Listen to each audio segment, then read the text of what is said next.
Ce serait drôle si ce truc avait plus de trous qu'un gruyère. Maintenant qu'Alec Murdoch a droit à un nouveau procès pour les meurtres de sa femme, Maggie, et de son fils, Paul, une seconde bataille se déroule en coulisses. Il se retrouve maintenant face à la femme que la plus haute cour de l'État affirme avoir pu influencer le jury qui l'a condamné. Et cela change tout. Je vais vous expliquer. Je suis Annette Levy et voici Law and Crime.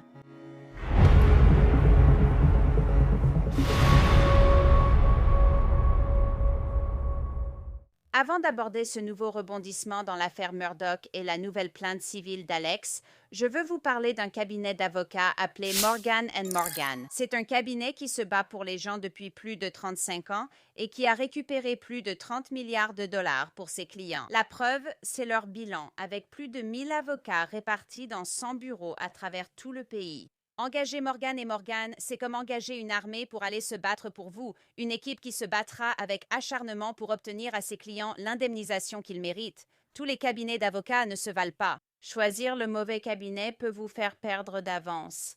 En cas de blessure, contactez Morgan & Morgan. Leurs honoraires sont gratuits sauf si vous gagnez. Pour plus d'informations, vous pouvez aller sur forthepeople.com/forthepeople.com/crimefix. Cliquez sur le lien ci-dessous ou scannez le code QR que vous voyez juste là sur votre écran.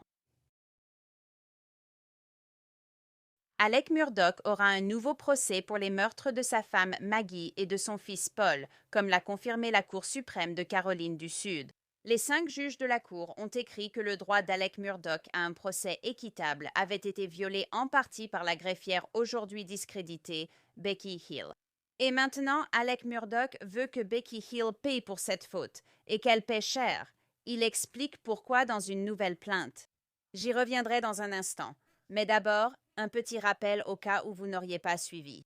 Becky Hill dirigeait le palais de justice du comté de Colleton, où le procès pour double meurtre de Murdoch s'est tenu début 2023. Elle était responsable et a même lu le verdict. La Cour suprême de l'État a constaté que Becky Hill avait fait des commentaires inappropriés au jury, ou du moins avait tenté de le faire lorsqu'elle a dit au juré de ne pas se laisser berner par les avocats de Murdoch et de l'observer attentivement, c'est-à-dire Murdoch lorsqu'il a témoigné. Les 5 juges de la Cour suprême ont écrit que Hill avait gravement attaqué la crédibilité de Murdoch et sa défense. Ils ont qualifié son ingérence auprès du jury de choquante. Murdoch aura un nouveau procès et les services du procureur général s'engagent à le juger rapidement.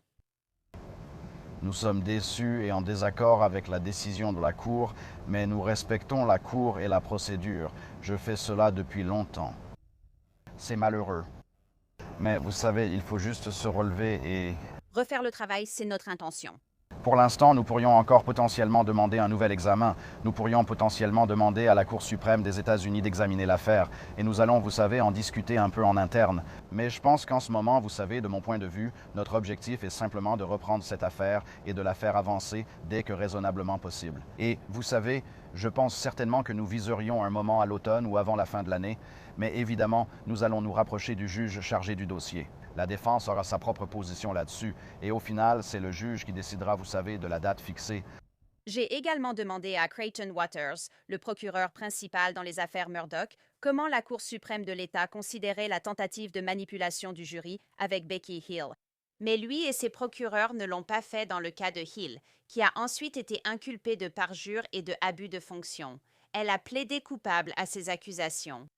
Le parjure portait sur le fait qu'elle avait scellé ces images de la scène de crime que nous essayions d'empêcher de fuiter en violation d'une ordonnance du tribunal, tout en permettant à des membres des médias de les photographier. C'est pourquoi elle a été accusée de parjure. Et permettez-moi d'être clair, nous n'avons jamais dit une seule fois que la conduite de Becky était acceptable ou quoi que ce soit de ce genre. Ce que nous avons dit au tribunal, et c'est aussi ce que le juge Tolley a conclu après avoir interrogé et entendu tous ces jurés, c'est que ces commentaires n'étaient pas de nature à influencer ce jury.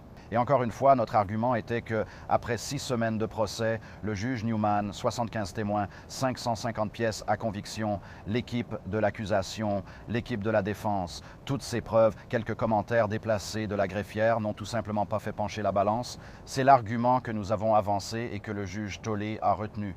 La Cour suprême, qui ne veut pas cautionner ce comportement d'un fonctionnaire du tribunal, a vu les choses autrement. C'est leur droit. Nous avançons donc à partir de là. Mais la juge Tolditch a dit qu'elle n'était pas crédible. Elle avait essentiellement des problèmes de crédibilité. Donc, ce que la juge Tolley a conclu dans son ordonnance et notre position, c'est que cela concernait les jurés, pas Becky. Personne n'était là pour se fier entièrement à Becky. Nous nous sommes fiés aux jurés. 11 d'entre eux ont dit qu'il n'y avait absolument aucun effet possible. L'un d'eux a hésité et le juge a relevé des problèmes dans son témoignage. C'est sur cela que nous nous sommes appuyés, comme l'a conclu le juge Toll. La Cour suprême a vu les choses différemment, et encore une fois, c'est leur prérogative.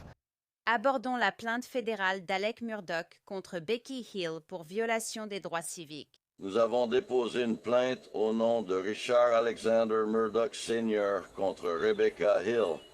Et cette plainte, nous l'avons déposée en vertu de la loi fédérale sur les droits civiques, article 42 du Code des États-Unis, section 1983, pour réparer la privation de droits constitutionnels. Ces droits étaient le droit d'Alex à un procès équitable, le droit d'être jugé devant un jury impartial et non influencé.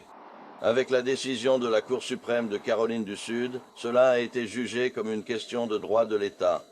Qu'elle a privé Alec de ses droits constitutionnels, l'a privé de son droit à un procès équitable, et par conséquent, nous devons tout recommencer, ce que personne ne veut faire. La plainte fédérale allègue une manipulation du jury par Becky Hill et affirme qu'Alec Murdaugh a dépensé les 600 000 $ qu'il avait de ses comptes de retraite pour sa défense lors du procès pour meurtre. Murdaugh poursuit Hill pour ce montant et peut-être même plus. Les dommages que nous avons allégués incluent les plus de 600 000 $ qui ont été dépensés pour assurer sa défense lors du premier procès, ainsi que d'autres dommages-intérêts compensatoires. Maintenant, laissez-moi être clair.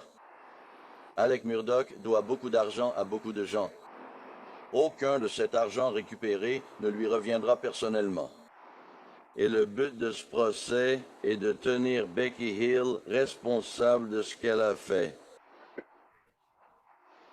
Elle n'a absolument pas été tenue responsable de sa conduite. Et deuxièmement, c'est d'enquêter précisément sur ce qu'elle a fait, ce que nous pourrons faire dans le cadre de la procédure civile. Nous avons le pouvoir d'assigner à comparaître, nous pouvons prendre des dépositions. Et donc, nous allons pouvoir comprendre toute l'étendue de sa conduite.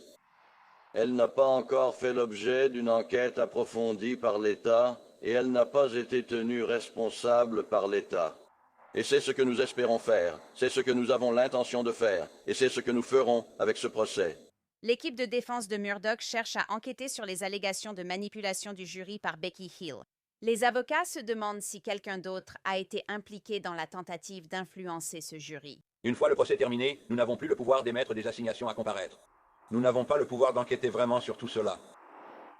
Après le procès, nous avons seulement enquêté sur l'inconduite du jury parcourant le comté de Charleston pendant des mois à travers marécages et routes pour retrouver ces jurés et les interroger. Mais une fois qu'un juge est nommé, et je crois que nous avons reçu une ordonnance vendredi dans laquelle le président de la Cour suprême a dit « une fois que le renvoi est émis », ce qui signifie le feu vert, en ce moment, la Cour suprême a l'affaire. Ils doivent la renvoyer à un tribunal de première instance et il le fera, nous pensons, dans les prochaines semaines. Donc à ce moment-là, nous aurons le pouvoir d'assigner à comparaître. Ensuite, nous aurons la capacité d'enquêter. Maintenant, nous avons reçu certaines informations lors de la procédure de communication des preuves au stade de la demande de nouveau procès. Est-ce que c'est tout ce qu'ils ont fait? Je veux dire, nous ne savons pas, mais si c'est tout ce qu'ils ont fait, ce n'était vraiment pas une enquête très poussée. Nous pensons qu'ils n'ont pas mené une enquête approfondie, mais nous comptons le faire. Et laissez-moi dire ceci.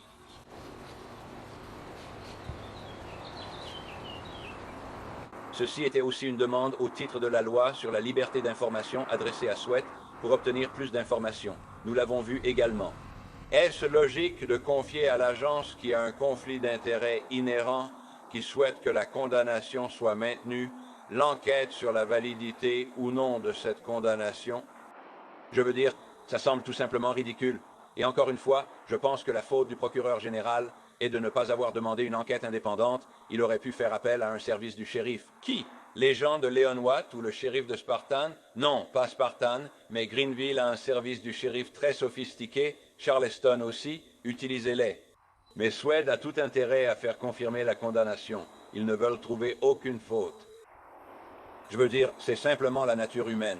Donc, nous pensons qu'il y aura plein de choses qui n'ont pas été examinées et nous voulons les examiner. Et la question est, et Jim, Phil et moi en avons parlé, est-ce qu'elle l'a fait seule? Est-ce qu'elle a eu de l'aide pour faire ça? Et si vous étiez assis dans le bureau du juge, comme nous l'étions, quand elle a apporté des informations sur la jurée que vous appelleriez la dame aux œufs, que nous appelons Myra Crosby, et écoutez ce qu'elle avait à dire. Une fois, c'était complètement inventé à propos d'une page Facebook. La deuxième fois, inexplicablement, un courriel anonyme est arrivé au juge. On ne nous en a pas parlé. Le bureau du procureur général et Sweat ont enquêté sans nous impliquer. Il n'y avait aucun garde-fou là-dessus. Mais je veux dire, traitez-nous de naïfs parce que nous l'étions. Nous n'avons pas insisté là-dessus. Et quand j'y repense, avec le recul, nous aurions dû le faire. Nous aurions pu être plus agressifs, mais nous n'aurions pas pu gérer cet argument alors. Maintenant, nous le ferons. L'un des points que les avocats de Murdoch disent vouloir examiner, c'est ce qui se cachait vraiment derrière cette tentative de retirer la jurée connue sous le nom de la Dame aux œufs, la jurée 785 Myra Crosby. Mais nous avons beaucoup de questions auxquelles nous aimerions avoir des réponses. Vous savez, agissait-elle seule? Est-ce qu'elle faisait ça juste pour, vous savez, l'appel de la célébrité, ce qu'elle faisait clairement? Et puis je vais vous dire, ce retrait de la jurée, la dame aux œufs, est très suspect. Et ça, ce n'était pas vraiment dans l'affaire. Nous en faisons une partie de notre plainte. Nous soulignons toutes les incohérences dans ce qu'elle a dit. Selon le juge Newman, l'ex-mari de Mademoiselle Crosby, la dame aux œufs, avait publié quelque chose sur Facebook. Ce que nous savons maintenant être un mensonge éhonté, ou alors quelqu'un lui a menti. Je veux dire, ça n'a aucun sens. L'avocat de Myra Crosby, Joe McCullough, a demandé à un juge de lever les ordonnances de protection sur les documents liés à l'enquête pour manipulation du jury afin que le SLED puisse lui remettre ces documents. Au moment de cet enregistrement, les avocats de Becky Hill n'ont pas encore répondu à la plainte. Elle vient tout juste d'être déposée, et on ne sait pas encore où ni quand le nouveau procès d'Alec Murdoch aura lieu. La défense affirme que l'État souhaite que le nouveau procès de Murdoch ait lieu cette année si possible, tandis que la défense préfère l'année prochaine. L'équipe de Murdoch dit avoir obtenu de nouvelles preuves depuis le premier procès. Ils comptent exploiter d'autres informations. Eh bien, nous avons souligné lors du dernier procès qu'ils avaient trouvé de l'ADN d'un homme inconnu qui n'est lié à aucun Murdoch ni à aucun membre de la famille de Maggie, sous son ongle. Cela n'a, vous savez, pas vraiment été approfondi. Nous avions demandé qu'ils approfondissent cela avant le dernier procès. Nous ne possédons pas cet ADN, donc nous ne pouvons rien en faire. Nous pouvons peut-être, avec une nouvelle affaire, repartir de zéro, aller demander une ordonnance au tribunal pour les obliger à l'envoyer à CODIS. CODIS est la base de données nationale d'ADN. Donc, je veux dire, si nous étions responsables et que nous disposions, comme le SLED, d'un laboratoire médico-légal et de la capacité d'obtenir des mandats de perquisition, nous aurions fait les choses très différemment et de manière plus rapide. Beaucoup d'opportunités ont été perdues et c'est vraiment dommage. John, nous avons obtenu beaucoup d'informations. Des gens travaillent gratuitement pour Alec, un peu comme nous, et ils ont découvert des choses vraiment intéressantes.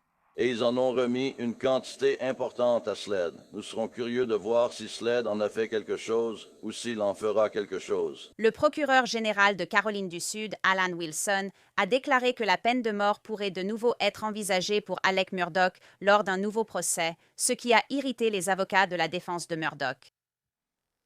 De toute évidence, il ne parle pas aux avocats de son bureau. Il discute sûrement avec ses consultants politiques qui ont jugé cette phrase efficace pour sa campagne de gouverneur. La loi est claire. Il ne peut pas demander la peine de mort si cela résulte de poursuites de représailles. Voilà la question. Qu'est-ce qu'il sait aujourd'hui qu'il ne savait pas il y a 5 ans?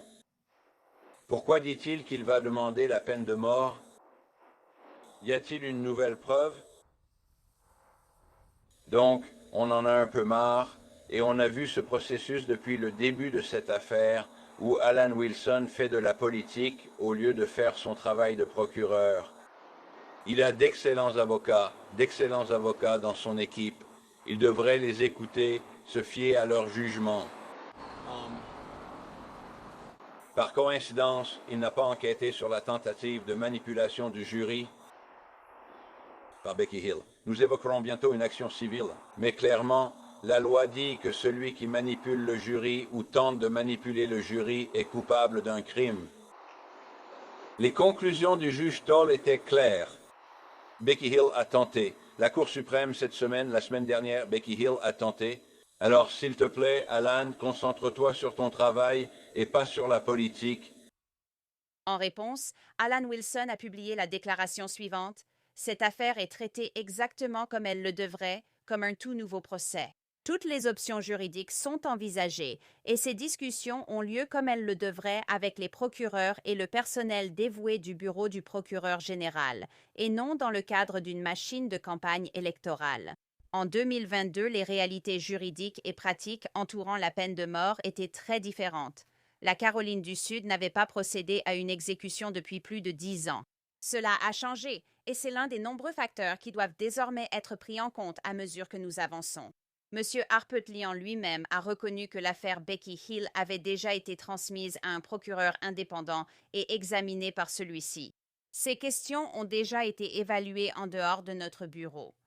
Ce qui est décevant, c'est de voir Dick Harpetlian et Jim Griffin passer leur temps à dénigrer le SLED et à attaquer les forces de l'ordre de Caroline du Sud au lieu de traiter cette affaire avec le sérieux qu'elle mérite. Au bout du compte, notre responsabilité est simple. Respecter la loi, protéger l'intégrité du processus et veiller à ce que la justice soit rendue de manière équitable et professionnelle. Lorsqu'un nouveau procès aura lieu, un témoin devrait revenir à la barre, Mark Tinsley. Il représentait la famille de Mallory Beach, qui a été tuée dans un accident de bateau en 2019. Paul Murdoch conduisait ce bateau, et Mark Tinsley poursuivait Alec Murdoch pour l'accident lorsque Paul et Maggie ont été assassinés. Il représentait également les victimes des crimes financiers de Murdoch. Prévoyez-vous Que cela sera autorisé la prochaine fois, parce qu'en réalité, la défense dit que tout n'allait pas s'effondrer comme l'affirmait l'accusation. Que pensez-vous? Votre témoignage sera-t-il autorisé la prochaine fois? Je le pense, oui. Je pense que c'est probant. Je pense que c'est pertinent. Et je pense que la Cour l'a clairement reconnu dans son avis. Que tout allait s'effondrer ou qu'Elick a vu un moyen de faire dérailler ce train déjà lancé. Ce sont vraiment deux choses différentes, n'est-ce pas? Tu n'as pas besoin que le chien te morde pour en avoir peur. Et donc, je veux dire, Elick, plus que quiconque au monde à ce moment-là, connaissait l'importance de la découverte de ces crimes financiers. Il risquait 800 ans de prison. Je veux dire, il a plaidé coupable pour ces crimes. Et donc, la conséquence de cette découverte est quelque chose qu'Elick aurait su, même s'il n'avait pas les moyens d'arrêter une fois que cette ficelle a été tirée et que tout a commencé à se défaire. Donc, vous savez, il le savait. Et, je veux dire, je pense qu'il y a probablement un moment où il s'inquiète de ce que fait Jeannie Seckinger et de ce que fait le cabinet d'avocats, mais il a dupé ces gens pendant des années et il s'en est toujours sorti. La mienne est plus incisive.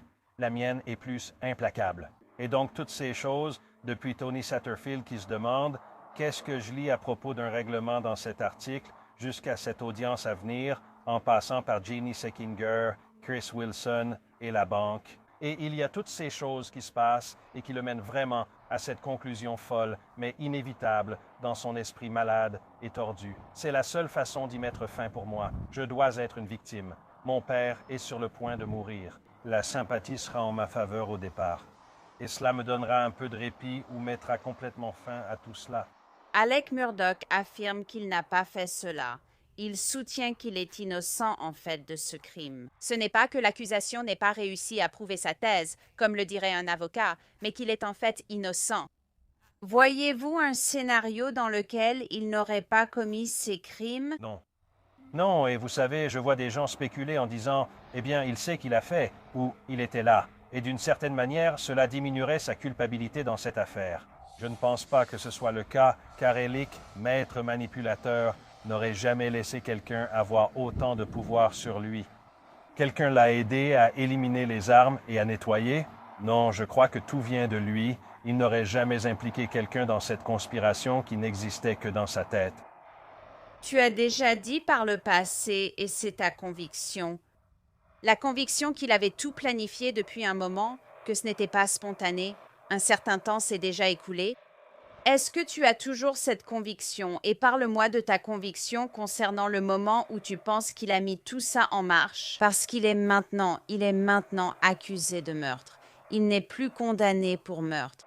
Donc, les menteurs les plus habiles intègrent toujours un élément de vérité dans leurs mensonges, n'est-ce pas? Et donc, ce n'était pas quelque chose que je viens d'inventer. C'est ce qu'il a réellement dit à sa belle-sœur, que celui qui préparait cela le préparait depuis longtemps. Et donc j'étais d'accord avec ce qu'il disait. Et ce n'est qu'après que nous avons commencé à tout découvrir et que l'image s'est précisée. Il y a un moment dans l'affaire civile où je comprends que, selon l'idée généralement admise, Elick ne voudrait pas que Maggie soit poursuivie dans l'affaire civile, n'est-ce pas? C'est la carte de crédit de Maggie que Paul utilise, non seulement la nuit de l'accident de bateau, mais aussi, historiquement, à plusieurs reprises avant cela, pour acheter de l'alcool. Maggie possède la moitié du bateau. Je veux dire, il y a une responsabilité en ce qui concerne Maggie. Donc, j'ai envoyé des demandes d'aveu parce qu'Elick n'était pas aussi actif sur les réseaux sociaux. Et ça, c'est quelque chose dans les affaires civiles où on dit « admettez que le ciel est bleu » et comme ça, on n'a pas besoin d'appeler un témoin pour prouver qu'il est bleu. Donc, si Elick admet que Maggie savait ces choses qui étaient documentées dans sa publication sur les réseaux sociaux et que lui, cette connaissance lui est imputée, aux fins de confier ce bateau à Paul par négligence, eh bien, je n'ai donc pas besoin de poursuivre Maggie. Mais il le nie, et il le nie en novembre-décembre 2020, donc des mois avant les meurtres. À l'époque, cela n'avait pas de sens pour moi. On ne peut pas supposer que je ne poursuivrai pas tout le monde, puisque je l'ai déjà fait. Je n'avais pas poursuivi Paul à ce moment-là. Je n'avais pas poursuivi Maggie à ce moment-là. Mais là, vous savez, il y a des raisons stratégiques pour lesquelles j'avais des inquiétudes qu'Alec essaie de manipuler un jury. Et donc, c'était une façon de l'obliger à rester honnête parce que je peux toujours revenir et les poursuivre après. Et je lui ai bien fait comprendre cela. Comment percevez-vous le second procès? Je pense que c'est une version abrégée du premier procès. Je pense que certains éléments où les liens n'étaient peut-être pas clairs vont probablement disparaître. Je pense que tu verras, tu sais, le mensonge, c'est ce à quoi Elick ne peut pas échapper. 3 personnes vont au chenil et un menteur revient. Alors, comment convaincre 12 personnes que j'ai menti sur tout? Et tu parles de la vidéo. Moi, je parle de la vidéo des chenils. Ouais. Mais son mensonge, il est toujours là et il doit encore y faire face. Et il est toujours incapable d'y faire face, à mon avis. Et donc, je pense que ça va continuer d'être son talon d'Achille lors de ce prochain procès. Alec Murdaugh reste placé en quartier protégé dans une prison en Caroline du Sud. Il purge une peine de 27 ans pour des crimes financiers, ainsi qu'une peine fédérale pour les mêmes crimes. Nous continuerons bien sûr à suivre tout cela de près et à vous apporter les toutes dernières informations au fur et à mesure. C'est tout pour cet épisode de Crime Fix. Je suis Annette Levy. Merci beaucoup d'avoir été avec moi. Je vous donne rendez-vous ici la prochaine fois.